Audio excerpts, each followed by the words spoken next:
Boa tarde, pessoal. Para vocês entenderem o que eu vou falar nesse vídeo, eu vou começar com essa frase aqui do Bill Gross. O Bill Gross, ele é o Warren Buffett da renda fixa, tá? Não é que eu vou falar de renda fixa, eu vou falar de outra coisa. Como sempre grandes investidores muito humildes, qual foi a frase que ele falou? Ele disse o seguinte: não existe esse tal rei dos bonds, tá? Só um parênteses aqui, ele era chamado rei dos bonds, esse era o apelido que ele tinha. Não existe esse tal rei dos bonds que vocês me chamam. Nós, e até a velha guarda como Buffett, Munger e Soros, vivemos num período mais vantajoso da história. Não foram essas lendas que marcaram nossa época, foi a época que criou essas lendas. Por que ele está falando isso? Primeiro porque ele é uma pessoa muito humilde, apesar dele ser um dos maiores investidores do mundo. E segundo, porque ele quer dizer que, na verdade, esse período do qual todos esses grandes investidores que a gente conhece, que marcou a nossa época, foi um período diferenciado da economia americana, tá?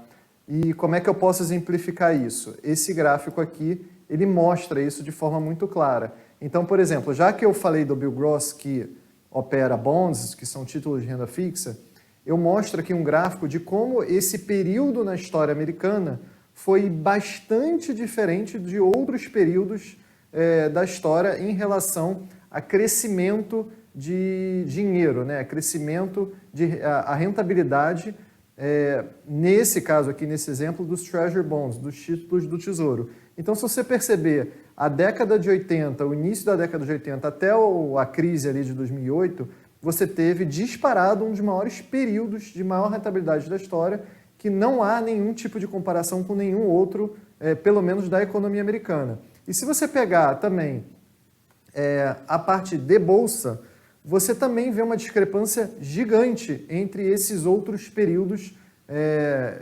esses outros mesmos períodos da história americana. Esse gráfico aqui vai desde 1928 até 2019, até 2020, tá? Então você vê que a alta das bolsas americanas ela foi disparado o que se tem de melhor registro na história de todas as bolsas do mundo e de toda a história do mundo, tá? Você não teve nenhum período que um investidor gostaria de viver mais como esse período que foi aquele ali no início dos anos 80, que você pode atribuir a diversos fatores, mas o principal deles foi a desindexação do dólar ao ouro. Isso criou um efeito multiplicador da moeda, um efeito de emissão de dívida muito grande, e assim a economia americana e as bolsas, tanto de bonds quanto de títulos, se valorizaram muito, e as bolsas de valores, de ações, se valorizaram muito também, tá? Por que isso é importante dizer? Primeiro porque tem aquela frase clássica que diz que não há investimento melhor no longo prazo do que investir em ações.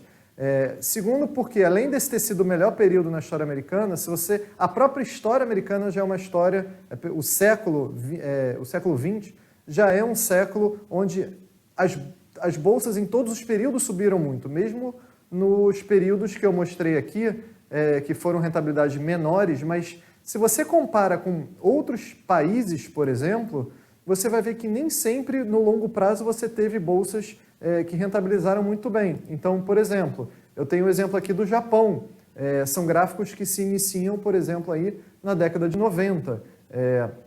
Só não faz muito tempo a bolsa ultrapassou um nível ali de preços que está no mesmo nível da década de 90. É óbvio que algumas ações contribuíram para isso, outras não, mas a bolsa de uma forma geral, o índice de uma forma geral, contribuiu para isso. Você pode também aqui pegar a bolsa da Espanha. É um pouco parecido. Você tem bolsas aí também, gráficos desde a década de 90, que não acompanharam, não geraram grandes rendimentos. Se você estiver falando só de índice, não teve grandes rendimentos para o investidor. Ou, por exemplo, a Grécia, que também é um outro gráfico que tem muita volatilidade e pouco retorno. Então, como é que você, de certa forma, investe de uma forma onde pode ser que tanto os Estados Unidos viva esse período, ou pode ser que mesmo você não viva um período de décadas onde a bolsa realmente não seja aquele melhor investimento, tá? Então, Para isso, eu vou mostrar para vocês a carteira All-Weather, tá? O que é a carteira All-Weather? É uma concepção do Ray Dalio, que queria uma solução de investimentos para a trust dele, ou seja, para a previdência dele, era uma solução de investimentos que ele queria para perpetuar para os filhos e para os netos, tá? Então ele precisava montar uma carteira que fosse all-weather, ou seja, à prova de qualquer clima, né? À prova de tempestade e também que acompanhasse os cenários, obviamente, de crescimento. Então, qual foi o estudo dele, né? Qual foi o segredo dele? Ele entendeu que todos os cenários econômicos pudessem ser divididos em poucos componentes. Então, por exemplo, muitas coisas na natureza a gente pode dividir em poucos componentes. Então, a tabela periódica, por exemplo, é responsável por todos os elementos do mundo. Com 3 cores primárias, você faz todas as cores do mundo. Com algumas letras no alfabeto, você faz todas as palavras do mundo. E o Ray Dalio também entende que, com poucos elementos, você consegue interpretar todos os cenários econômicos do mundo, sejam cenários de guerra, cenários de hiperinflação, cenários de recessão, cenários de ditadura, cenários de rompimento de bolha e por aí vai. E como é que ele dividiu esses cenários, tá? Ele dividiu em quatro quadrantes, tá? Ele entendeu que todos os cenários econômicos se dividiam em PIB crescendo ou PIB caindo. Deixa eu mostrar o gráfico aqui. PIB crescendo ou PIB caindo, combinado com inflação subindo, né, ou acelerando, como você quiser colocar, ou inflação desacelerando ou até a deflação, tá? Então, qualquer cenário econômico se dividia nesses 4 quadrantes. Por que isso é muito importante? Por que isso é revolucionário? Porque toda diversificação que existe no mercado, a gente entende que é uma diversificação por produtos. É aquela diversificação clássica que você já deve ter recebido de todos nós, que a gente usa hoje em dia, que é aquela renda fixa, multimercado, ações global, ações em dólar e por aí vai. O que o Ray Dalio queria diversificar era cenário. Então, ele entende que, por exemplo, você pode ter um cenário de crescimento combinado com inflação ou um cenário de crescimento combinado com deflação. E assim você tem as variantes desses dois componentes, que é PIB crescendo ou caindo, inflação subindo ou caindo, no caso de deflação. Tá? Então, o que ele fez? Né? Ele tentou identificar os investimentos que mais se beneficiavam com cada cenário. Ele entendeu que colocando 1 quarto em cada cenário era razoável e que esses eram os investimentos que se beneficiariam em cada cenário. Então, por exemplo, um cenário de crescimento com crescimento da inflação, você teria esses investimentos aqui se valorizando e esses investimentos aqui também se valorizando.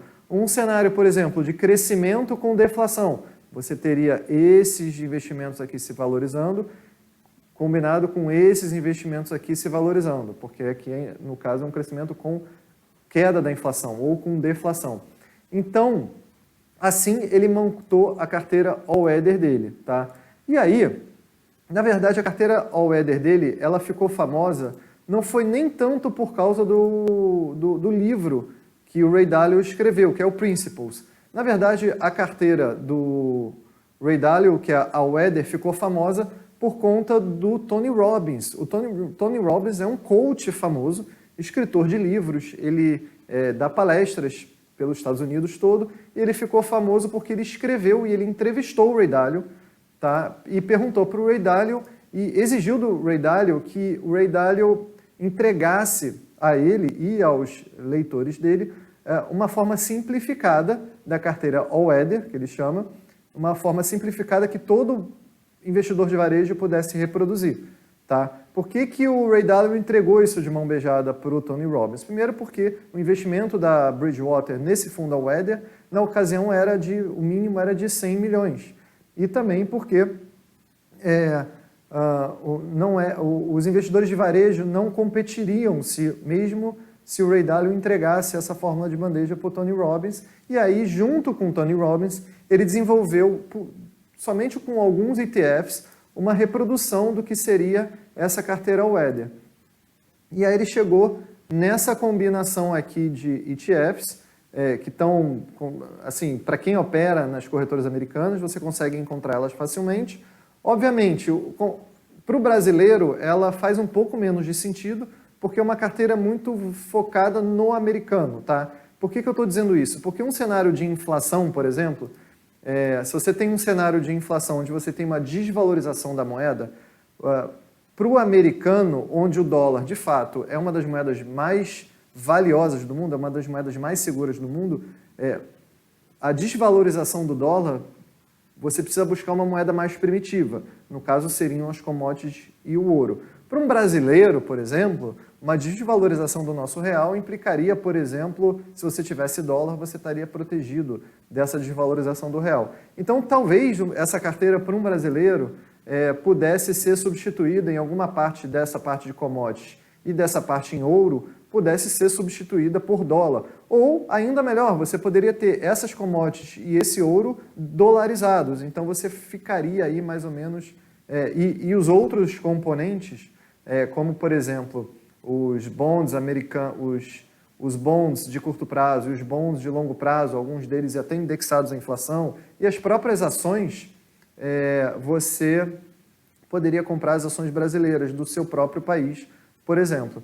Então, poderia sofrer algumas modificações aí se você estiver falando do investidor brasileiro, tá? Porque essa carteira foi muito focada no americano. Então, você tem também os retornos da carteira Weather. Agora, tem que entender que a carteira Weather é uma carteira que a gente chama de carteira beta. Não é uma carteira para você gerar retornos excepcionais ou não é uma carteira que vai te gerar os melhores retornos da turma, né? Na verdade, a carteira Weather, ela é aquela carteira que vai te proteger de todos os cenários possíveis, que no caso o Ray Dalio dividiu ele em 4 cenários, que são a alta ou a queda desses dois componentes, que é a alta ou queda do PIB, ou inflação ou deflação, ou desaceleração da inflação. Então você tem um histórico também nessa carteira, comparado, obviamente, com os principais, comparado com o S&P e comparado com uma carteira clássica do americano, que é 60% em ações, 60% em bonds, em renda fixa, 40% em ações. E você percebe que a carteira Weather, se você dividir ela por décadas, que é essa coluna roxa, ela em nenhum momento te entregou uma rentabilidade negativa, é uma carteira que tem que ser pensada em longo prazo, ela em nenhum momento te entregou uma rentabilidade negativa, porém, quando você teve uma rentabilidade muito positiva, por exemplo, do S&P ou até da carteira de renda fixa e ações, a carteira Weather ela também não foi a melhor rentabilidade de todas. Se você pegar a carteira Weather, a rentabilidade nominal mesmo de toda essa carteira, você vai ver que a carteira ela não bateu o S&P e ela nem se propõe a isso, tá?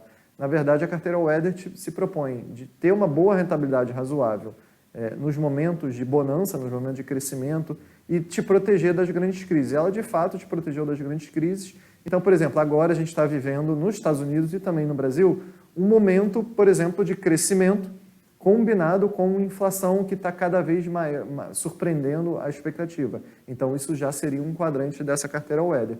E o rebalanceamento você pode fazer, o que na orientação do Tony Robbins, ele sugere um rebalanceamento anual.